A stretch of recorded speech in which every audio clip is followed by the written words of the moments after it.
இன்று திருக்காட்சி பெருவிழாவுக்கு பின்வரும் வியாழக்கிழமை ஜனவரி மாதம் 9ஆம் தேதி. இன்று கண்டர்பரி நகர அட்ரியன் அவருடைய புனிதருடைய விழா. இன்று இவர் லிபியாவில் பிறந்த இவர் ஆசீர்வாதப்பர் சபை துறவியாகி மிக சிறந்த மறை போதகராகவும் ஆசிரியராகவும் விளங்கினார். கண்டர்பரி நகரில் ஆயராக இருக்க 2 முறை அழைப்பு வந்தபோதும் அதை தட்டி கழித்து எளிய வாழ்க்கை வாழ்ந்து வந்தார்.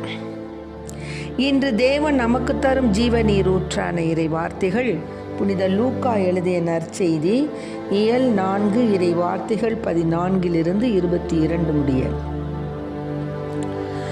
அக்காலத்தில் இயேசு தூய ஆவியின் வல்லமை உடையவராய் கலிலேயாவுக்கு திரும்பி போனார். அவரை பற்றிய பேச்சு சுற்றுப்புறம் எங்கும் பரவியது. அவர் அவர்களுடைய தொழுகை கூடங்களில் கற்பித்து வந்தார். எல்லாரும் அவரை பற்றி பெருமையாக பேசினர். இயேசு தாம் வளர்ந்த ஊராகிய நாசரேத்துக்கு வந்தார். தமது வழக்கத்தின்படி ஓய்வு நாளில் தொழுகை கூடத்திற்கு சென்று வாசிக்க எழுந்தார். இறைவாக்கினர் எசேயாவின் சுருளேடு அவரிடம் கொடுக்கப்பட்டது. அவர் அதை பிரித்தபோது கண்ட பகுதியில் இவ்வாறு எழுதியிருந்தது: ஆண்டவருடைய ஆவி என்மேல் உள்ளது, ஏனெனில் அவர் எனக்கு அருள் பொழிவு செய்துள்ளார். ஏழைகளுக்கு நற்செய்தியை அறிவிக்கவும், சிறைப்பட்டோர் விடுதலை அடைவர், பார்வையற்றோர் பார்வை பெறுவர் என முழக்கமிடவும், ஒடுக்கப்பட்டோரை விடுதலை செய்து அனுப்பவும், ஆண்டவர் அருள் தரும் ஆண்டினை முழக்கமிட்டு அறிவிக்கவும் அவர் என்னை அனுப்பியுள்ளார். பின்னர் அந்த ஏட்டை சுருட்டி ஏவலரிடம் கொடுத்துவிட்டு அமர்ந்தார். தொழுகை கூடத்தில் இருந்தவர்களின் கண்கள் அனைத்தும் அவரையே உற்று நோக்கியிருந்தன. அப்பொழுது அவர் அவர்களை நோக்கி, நீங்கள் கேட்ட இந்த மறைநூல் வாக்கு இன்று நிறைவேறிற்று என்றார். அவர் வாயிலிருந்து வந்த அருள்மொழிகளை கேட்டு வியப்புற்று, இவர் யோசேப்பின் மகன் அல்லவா என கூறி எல்லோரும் அவரை பாராட்டினர். ஆண்டவரின் அருள்வாக்கு. கிறிஸ்துவே மக்கு புகழ். சர்வ வல்லவர் என் சொந்தமானார், சாவை வென்றவர் என் ஜீவனானார். சர்வ வல்லவர் என் சொந்தமானார், சாவை வென்றவர் என் ஜீவனானார். ஆஹா, இது அதிசயம்தானே, ஓஹோஹோ இது உண்மையும் தானே. ஆஹா, இது அதிசயம் தானே, ஓஹோஹோ இது உண்மையும் தானே. கண்டு கொண்டேன் ஒரு புதையல், பெற்று கொண்டேன் ஒரு பொக்கிஷம். கண்டு கொண்டேன் ஒரு புதையல், பெற்று கொண்டேன் ஒரு பொக்கிஷம். இயேசுதான் என் இரட்சகர், இயேசுதான் என் ராஜா, இயேசுதான் என் இரட்சகர், இயேசுதான் என் ராஜா. சர்வ வல்லவர் என் சொந்தமானார், சாவை வென்றவர் என் ஜீவனானாம்.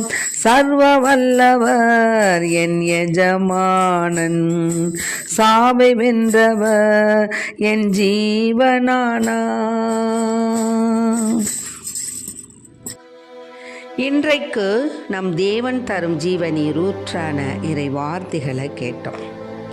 என்ன கேட்டோம் அப்படின்னு சொன்னால், ஏழைகளை எப்போதும் உன் நினைவில் கொள், அவர்களை நினைவில் கொள்வதால் உனக்கு இழப்பேதும் இல்லை என்பார் ஜோஸ் பில்லிங்ஸ் என்ற எழுத்தாளர். இப்போ இயேசுனுடைய வாழ்க்கையை நம்ம பார்க்கும் பொழுது, அவர் ஏழைகளுக்கு நற்செய்தி அறிவித்தார், ஏழைகளோகவே இருந்தார், ஏழையாகவே இருந்தார் என்ற உண்மை புலப்படும். இன்றைய நற்செய்தி வாசகத்தில் கூட அவர் ஏழைகளுக்கு நற்செய்தி அறிவிக்க வந்தேன் என்றுதான் கூறுகின்றார். ஆகவே இயேசுவை போன்று ஏழைகளிடம் தனிப்பட்ட அன்பு கொண்டு வாழ்வோம். அது மட்டுமல்லாமல் அந்த ஏழைகளிடம் இருக்கும் இறைவனை மட்டுமே நம்பி வாழும் வாழ்க்கை வாழ்வோம். அதன் வழியாக இறையருள் நிறைவாய் பெறுவோம். ஆக கடவுள் தான் முதல்ல நம்மள அன்பு செலுத்திடுறாங்க. அதனால நாமும் அன்பு செலுத்துகிறோம். கடவுளை அன்பு செலுத்துவதாக சொல்லிக்கொண்டு நம் சகோதரர் சகோதரிகளை வெறுப்போர் பொய்யர். தன் கண்முன்னே உள்ள சகோதர சகோதரிகளிடம் அன்பு செலுத்தாதவர் கண்ணுக்கு புலப்படாத கடவுளிடம் எப்படி அன்பு செலுத்த முடியும்? இதுதான் அவரிடமிருந்து நாம் பெற்ற கட்டளை. ஆக இயேசுதான் மெசியா என்று நம்புவோர் அனைவரும் கடவுளிடமிருந்து பிறந்தவர்கள். 1 யோவான் திருமுகத்திலிருந்து வாசிக்கிற 4வது இயல். நாம் கடவுள் மீது அன்பு கொண்டு அவர் கட்டளைகளை கடைபிடிக்கும் போது கடவுளின் பிள்ளைகள் மீதும் அன்பு கொள்கிறோம் என்பது நமக்கு தெரிய வரும். ஏனெனில் அவர் கட்டளைகளை கடைபிடிப்பதில்தான் கடவுள் அன்பு அடங்கியுள்ளது.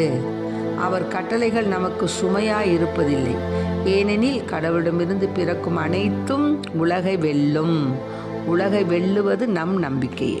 ஆகவே அன்பு பிள்ளைகளை, கடவுள் அன்போடு நம்மை நேசித்ததனால்தான் தன் மகனை இந்த உலகிற்கு அனுப்பினார். அதுபோல கடவுளும் நம் உலகிற்கு வந்து நம்மோடு இருந்து 33 ஆண்டுகள், அந்த 3 ஆண்டுகளில் அரிய பெரிய அதிசயங்களும் அற்புதங்களும் நிகழ்த்தி தாய் அன்புடையவராய் பிள்ளைகளுக்கு தன்னை பின்பற்றி வருவக்கூடிய பிள்ளைகளுக்கு உணவும் வழங்கி 5 அப்பத்தை கொண்டு 5000 பேருக்கு பங்கிட்டு நோய்களை குணப்படுத்தி பேய்களை விரட்டி அதிசயங்கள் பல செய்து ஆசீர்வாதத்தினால் நம் அனைவரையும் ஆட்கொண்டார். நாமும் நம்மால் என்ற அருளுதவி பொருளுதவிகளை ஏழை எளியவர்களுக்கு செய்து இறைவன் கட்டளையை நம்மில் கடைபிடித்து இறைவனில் நாம் மகிழ்வோம் என்பதை நாம் நினைவில் கொண்டு அவருடைய ஆசீர்வாதமான வாழ்க்கையை வாழவும் இன்னுமாக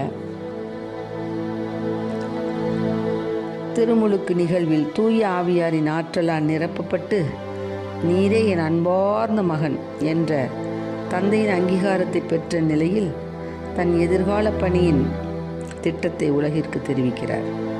அதனால நம் உள்ளத்தில் இருப்பது